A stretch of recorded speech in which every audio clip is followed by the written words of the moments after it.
Hi everyone.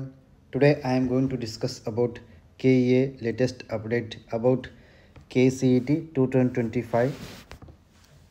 Before that, those who are watching my videos first time, do subscribe and like the videos and do share the videos with your friends. Dear students, KEA has announced the first round seat allotment schedule for UGCET 2025. Okay. ಆತ್ಮೀಯ ವಿದ್ಯಾರ್ಥಿಗಳೇ, ನಿಮಗೆಲ್ಲ ಗೊತ್ತಿರೋ ಹಾಗೆ ಕೆಇದವರು ಮೊದಲನೇ ಸುತ್ತಿನ seat ಹಂಚಿಕೆ ವೇಳಾಪಟ್ಟಿಯನ್ನು ಪ್ರಕಟಣೆ ಮಾಡಿದ್ದಾರೆ. ಯಾವೆಲ್ಲ ರೀತಿಯಲ್ಲಿ ಏನೋ ಇನ್ಸ್ಟ್ರಕ್ಷನ್ಸ್ ಇದಾವೆ ನೋಡ್ತಾ ಹೋಗೋಣ. ಮೊದಲನೇದಾಗಿ ನೋಡ್ಬೋದು ನೀವು option entry. About the option entry commenced on the evening of 8/7/25 means yesterday evening. Eligible candidates have to enter the options in the order of preference. ನಿನ್ನೆ ತಾನೇ ಪೋರ್ಟಲ್ ಓಪನ್ ಆಗಿದೆ. ನೀವಲ್ಲಿ ನಿಮ್ಮ ಒಂದು ಆಪ್ಷನ್ಸ್ನ ಎಂಟ್ರಿ ಮಾಡಬೇಕಾಗ್ತದೆ. ದಿನಾಂಕ 8/7/25 ಸಾಯಂಕಾಲದಿಂದ ಆಪ್ಷನ್ ಎಂಟ್ರಿ ಪೋರ್ಟಲ್ ತೆರೆಯಲಾಗಿದೆ.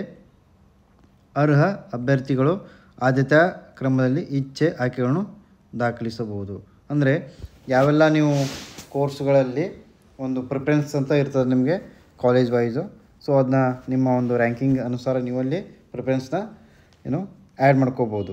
Okay, so ನೀವು ಆ ರೀತಿ ಆ್ಯಡ್ ಮಾಡಲಿಕ್ಕೆ ಟೈಮಿಂಗ್ ಎಷ್ಟಿದೆ ಅಂದರೆ ಅಪ್ ಟು ಎಲ್ಲಿ ತನಕ ಅಂದರೆ 15/7/2025 ಮಧ್ಯರಾತ್ರಿ 11:59 PM ತನಕ ನಿಮಗೆ ಟೈಮಿಂಗ್ ಇದೆ. ಅಂದರೆ ಹಾರ್ಡ್ಲಿ ಇನ್ನೂ ಕೂಡ 1 ವೀಕ್ ಅಂತ ಆಗ್ತದೆ. ಅಷ್ಟರೊಳಗೆ ನೀವೆಲ್ಲ ನಿಮ್ಮದು ಆಪ್ಷನ್ಸ್ ಎಂಟ್ರಿ ಮಾಡಬೇಕಾಗ್ತದೆ. ತದನಂತರ ಏನಾಗ್ತದೆ ಅಂದರೆ ಮಾಕ್ ರಿಸಲ್ಟ್ ಆ್ಯಂಡ್ ಫರ್ದರ್ ಅಂತ ಇದೆ. Mock result and further.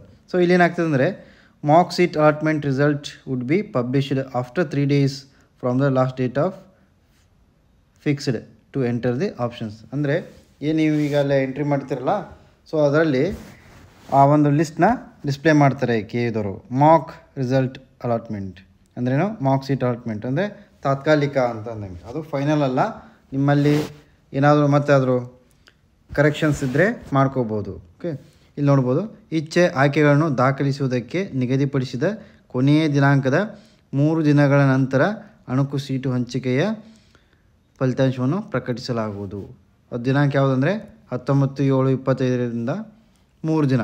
Okay, after 11 AM. Okay, ತದನಂತರ ನೋಡ್ಬೋದು ಇಲ್ಲಿ ನೀವು ಅಣಕು ಸೀಟು ಹಂಚಿಕೆಯ ಫಲಿತಾಂಶ ಪ್ರಕಟಣೆಯ ನಂತರ ಇಚ್ಛೆ ಆಯ್ಕೆಗಳನ್ನು ಸೇರಿಸಲು, ಅಳಿಸಲು, ಬದಲಾಯಿಸಲು, ಮಾರ್ಪಡಿಸಲು 3 ದಿನಗಳ ಅವಕಾಶವನ್ನು ನೀಡಲಾಗುವುದು. ಅಂದರೆ ಏನೋ ಒಂದು ಮಾಕ್ ಲಿಸ್ಟ್ನ ಡಿಸ್ಪ್ಲೇ ಮಾಡ್ತಾರೆ ಇಲಾಖೆದವರು. ಡಿಸ್ಪ್ಲೇ ಮಾಡಿದ ನಂತರ ನಿಮಗೆ 3 ದಿನಗಳ ಕಾಲಾವಕಾಶ ಇರ್ತದೆ. ದಿನಾಂಕ 19ರಿಂದ 20, 21, 22 3 ದಿನಗಳವರೆಗೆ ಟೈಮ್ ಇರ್ತದೆ. ಸೊ ಈ ಒಂದು 3 ದಿನದಲ್ಲಿ ನೀವು ಏನು ಮಾಡ್ಬೋದು ಅಂದರೆ ನಿಮ್ಮೊಂದು ಏನೋ ಆಯ್ಕೆಗಳನ್ನ ಚೇಂಜಸ್ ಮಾಡ್ಕೋಬೋದು, ಡಿಲೀಟ್ ಮಾಡ್ಬೋದು ಅಥವಾ ಹೊಸದಾಗಿ ಸೇರ್ಪಡೆ ಮಾಡ್ಬೋದು. ಓಕೆ, ಅದಕ್ಕೆ ಕಾಲಾವಕಾಶ ಇರ್ತದೆ. ಈ ಒಂದು ನೀವೇನು ತಿದ್ದುಪಡಿ ಮಾಡ್ಕೊತಿರಲ್ಲ, ಅದಾದಮೇಲೆ ಕೊನೆಯದಾಗಿ ಒಂದು ಏನು ಮಾಡ್ತಾರೆ ಇಲಾಖೆಯು ರಿಯಲ್ ರಿಸಲ್ಟ್ಸನ್ನ ಅನೌನ್ಸ್ ಮಾಡ್ತಾರೆ. ಸೊ ಅದೇನೆಂದರೆ ಈ ಮೇಲಿನ ಪ್ರಕ್ರಿಯೆ ಮುಕ್ತಾಯವಾದ 3 ದಿನಗಳ ನಂತರ ಮೊದಲನೇ ಸುತ್ತಿನ ಸೀಟು ಹಂಚಿಕೆಯ ಫಲಿತಾಂಶವನ್ನು ಪ್ರಕಟಿಸಲಾಗುವುದು. ಅಂದರೆ ಫಸ್ಟ್ ರೌಂಡ್ ಏನೋ ಫೈನಲ್ ಸೀಟ್ ಅಲಾಟ್ಮೆಂಟ್ನ ಏನು ಮಾಡ್ತಾರೆ ಅವರು ನಿಮಗೆ ಡಿಸ್ಪ್ಲೇ ಮಾಡ್ತಾರೆ.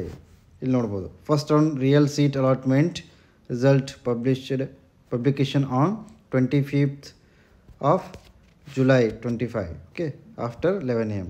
ಸೊ ಈ ರೀತಿ ನಿಮಗೆ ಡೇಟ್ಸ್ನ ಕೊಟ್ಟಿದ್ದಾರೆ.